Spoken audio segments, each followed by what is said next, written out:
Hoje, nesse canal Watchman, essa é a história de Edward Blake.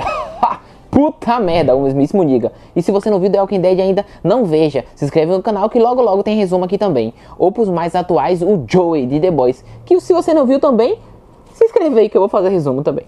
Que demais! E tô pensando em fazer um hat-trick com ele aqui também com Supernatural. Obrigado pelo seu trabalho, Jeff D. Morgan. Não seja ridículo. Obrigado eu. Como comentário pessoal, acho você muito bonito. Então ele é?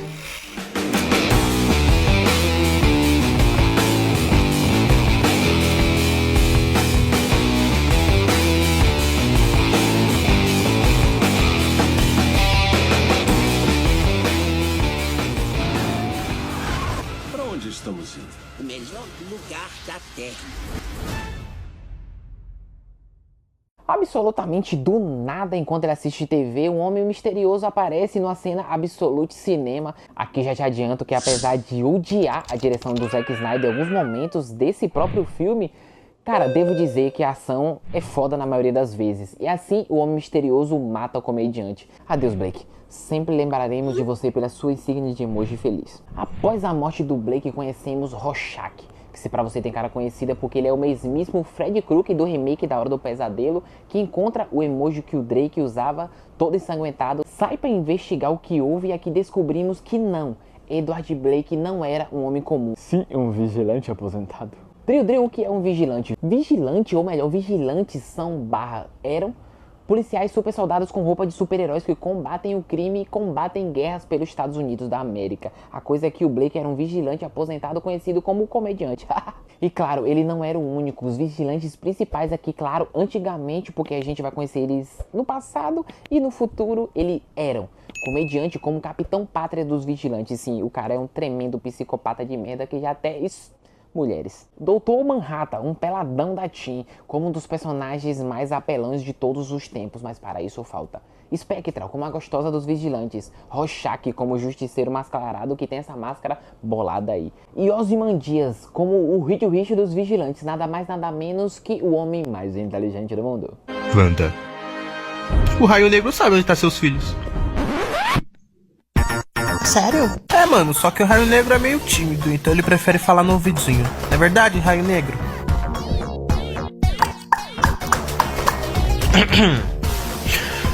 Rorschach vai atrás de um velho amigo para avisar que o comediante tinha morrido e aqui conhecemos Guandebert, o carinha de Invocação do Mal. Eles conversam sobre o comediante e aqui descobrimos que o Dan também era um vigilante. Ele tem um uniforme totalmente parecido com o do Batman, uma nave totalmente parecida com a do Batman, um QG totalmente parecido com o do Batman, um equipamento tecnológico igual ao Batman, mas que se dane, porque curiosidade foda, a DC também é editora responsável por esse personagem. Fim da curiosidade massa. Rorschach tenta convencer o Dan a se aliar a ele para tentar descobrir o que houve, mas ele nega. Então Rorschach, ele se vai, continua tentando buscar ajuda e já que o Dan recusou, ele parte para as duas últimas pessoas que podem ajudar nesse caso. Esses são Doutor Manhattan, que eu nem sei se pode ser classificado como pessoa, e Laurie, filha da primeira Spectral, que recusa também ajudar o Pidão. O filme então corta para o enterro do comediante, enterro esse ao som de... Nesse enterro nos é mostrados flashbacks de momentos que cada um desses personagens tiveram com o comediante. A Spectral nos é mostrada que ela foi estrupada por ele, o Dr. Manhattan tem uma memória do comediante engravidando e abandonando e matando uma mulher, o Ozymandias que queria tornar o mundo melhor, mas o comediante diz que isso não é possível porque no mundo só tem gente de merda que vai acabar se aniquilando sozinha. Bom, nessa eu acho que ele não mentiu. E o Dan que viu o comediante matar dezenas de inocentes como se não fosse nada. Comentário pessoal, ótimas memórias as pessoas vão guardar de você, amigo. É um grande homem. Voltando para o Rorschach, vemos que ele não desistiu de procurar a resposta e ele vai atrás do Moloch. Lá ele tenta tirar à força a resposta e consegue. Moloch fala que alguns dias antes do comediante morrer, ele apareceu na sua casa no meio da madrugada e começou a desabafar, falando que mesmo que o Moloch fosse o seu maior inimigo, ele também era o mais próximo que ele tinha de um amigo, dando assim a entender que ele sabia que ia acontecer alguma coisa. O filme então corta para Dr. Manhattan e Laurie. Eles estão juntos, mas o relacionamento já não vai bem. Porque o doutor é um tipo de entidade gigantesca que não tem sentimento e não se importa com essas coisas. Tanto é que ele anda pelado por aí por não sentir vergonha e necessidade e não faz Cara, ele não insere o pendrive USB direito porque ele não sente necessidade. Então a Laurie, que já tava puta com o Dr. Manhattan, meio que termina com ele e vai atrás do Dan e começam a conversar, sai para beber. E ali são cercados por bandidos e vemos que a Laurie também sabe lutar.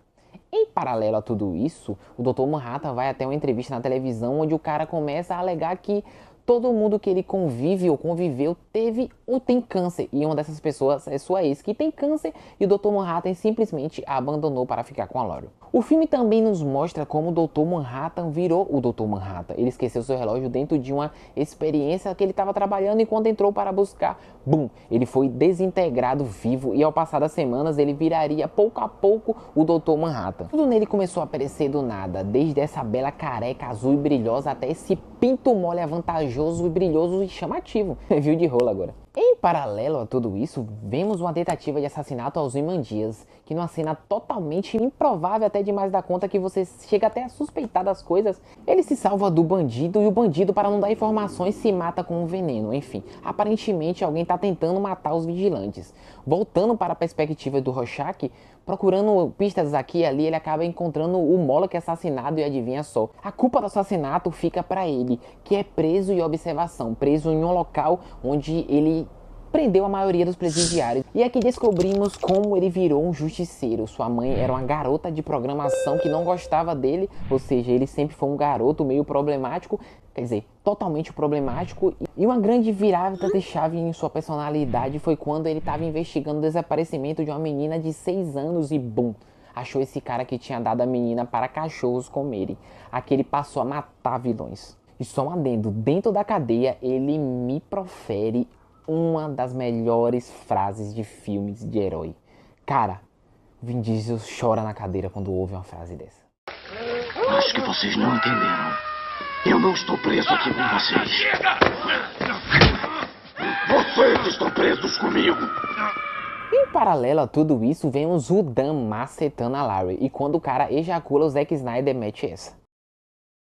É interessante essa cena, porque ao mesmo tempo que o Zack Snyder manda muito bem algumas cenas desse filme, ele manda muito mal em muita coisa. Cara, na versão estendida de Watchmen, ela é muito longa devido ao montão de câmera lenta que esse cara coloca na cena, muita cena de sexo que não deveria existir. Cara, para você ter noção, lá para 1h45 de filme, o cara faz uma cena de sexo totalmente desnecessária em câmera lenta ao som de Hallelujah. Cara, e eu não tô brincando, esse maluco é muito bizarro das ideias. E como se fosse pouco, ainda tem um monte de trama que não vale de nada, como a de dois caras que se conhecem, viram amigos, best friends forever, porque tem o mesmo nome, enfim. Ai, Marta. Por que você disse esse nome? Voltando ao melhor personagem, o Rorschach, ele tá na prisão com dezenas de presos querendo matá-lo e aqui ele profere aquela frase que eu falei agora há pouco. E ele me manda com suas próprias palavras que ele não tá preso aí com os caras que estão aí presos com ele. Olha. Chega arrepio. Em paralelo a tudo isso, mais uma vez, Dan e Laurie, quer dizer, Spectre, a segunda, ela volta a utilizar o uniforme e resgata o Rorschach. Quando eles voltam para a Batcaverna, quer dizer, a casa do Dan, o Dr. Manhattan tá lá e quer conversar com a Laurie em Marte. O cara vai conversar com a mulher em Marte. Em Marte ele fala que o mundo tá para virar pó, tá para acabar, e ele pode impedir, mas ele não quer impedir porque ele quer que ela o convença a impedir. Faz sentido. Faz muito sentido. Ela tenta convencer o Manhattan com um discurso sobre o valor da vida, blá blá blá blá blá, mas ele não dá a mínima. Porém, ele busca entender melhor a cabeça da Spectre e descobrimos que, adivinha só, sua mamãe depois do estupro voltou a ficar com o comediante e ela é nada mais nada menos que filha do cara. Ele não. E claro, pra ele isso é o suficiente porque na cabeça careca e azul inteligente do Manhattan ele pensa: caralho, bilhões de espermatozoides por aí, bilhões de homens que tua mãe poderia ter ficado por aí e nasceu logo tu desse cara. Para mim isso é um milagre. É como transformar ar em ouro. É um milagre. Faz sentido. Em paralelo a tudo isso, Dan e Rorschach vão atrás de mais pistas e acaba descobrindo que quem tá por trás de toda essa guerra é nada mais nada menos que Ozymandias, claro, né?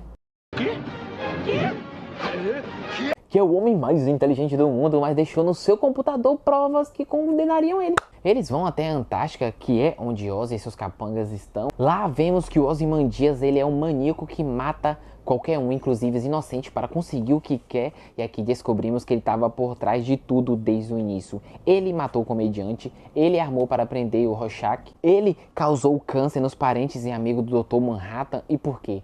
Para manipular o doutor, para fazer ele se afastar da humanidade e por trás dos planos ele armar seu plano maléfico. Então, em meio de toda essa porradaria e confissão, ele fala que não é burro, já colocou o plano em ação e por isso tá contando e conseguiu manipular o Manhattan para projetar a bomba nucleares que já foram ativados em alguns pontos específicos do mundo. Então sim, o cara realmente concretiza o plano, fazendo com que morra mais de 15 milhões de pessoas no mundo e diz que fez isso pelo um bem maior. Matou milhões para salvar bilhões, porque ele é inevitável. Eu sou inevitável.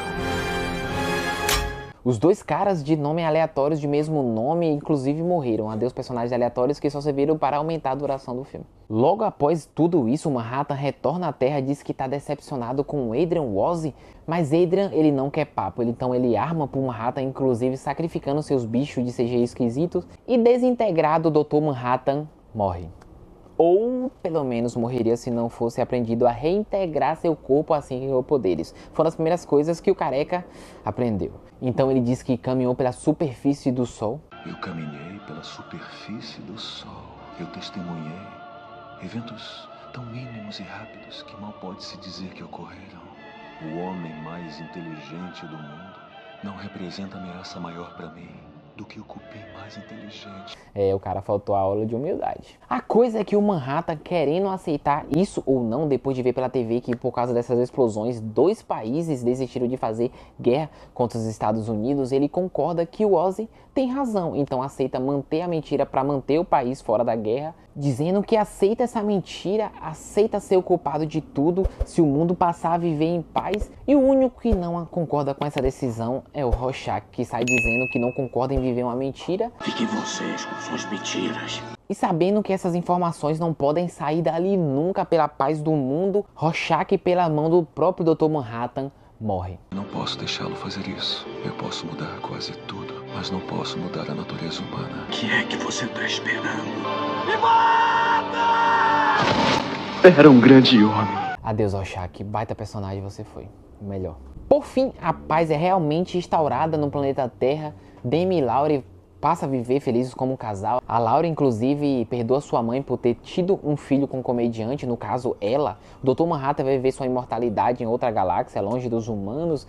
E, enfim, o Watchmen custou cerca de 100 milhões de dólares para ser feito e faturou 185 milhões. Não foi muito, mas também não foi pouco.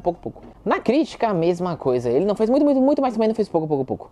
Notas mistas. Tirando alguns maneirismos do Zack Snyder, algumas cenas que poderiam ser simplesmente evaporadas do filme e algumas coisas a mais, eu acho o Watchmen divertido e interessante pra caramba. Eu gosto dos personagens, gosto do final do filme com os Ozymandias vencendo, gosto da maioria dos diálogos e comigo o Watchmen tem um 7 de 10. Até a próxima.